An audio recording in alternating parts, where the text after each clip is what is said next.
শুক্রবার সকালে নরসিংদীতে ভূমিকম্পে আতঙ্কিত হয়ে হুড়োহুড়ি করে উঁচু ভবন থেকে নামতে গিয়ে জেলার বিভিন্ন স্থানে 2 জন নিহত এবং শতাধিক ব্যক্তি আহত হয়েছেন। এক প্রেস বিজ্ঞপ্তিতে বিষয়টি নিশ্চিত করেছেন জেলার অতিরিক্ত জেলা প্রশাসক আবু তাহের মোহাম্মদ শামসুজ্জামান।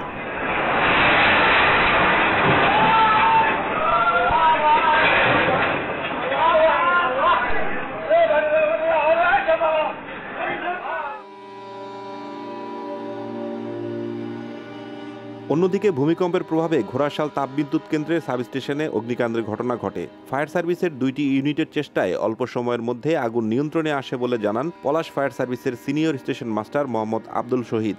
ঘোড়াশাল তাপবিদ্যুৎ কেন্দ্রের প্রধান প্রকৌশলী মোহাম্মদ এনামুল হক জানান, ভূমিকম্পে এই আগুনের ঘটনা ঘটে।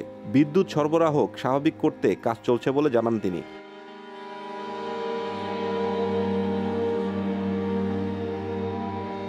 যুক্তরাষ্ট্রের ভূতাত্ত্বিক জরিপের সংস্থা USGS বলছে, ভূমিকম্পের কেন্দ্রস্থল ছিল নরসিংদী সদর থেকে 14 কিলোমিটার পশ্চিম-দক্ষিণ পশ্চিমে, গভীরতা ছিল 10 কিলোমিটার।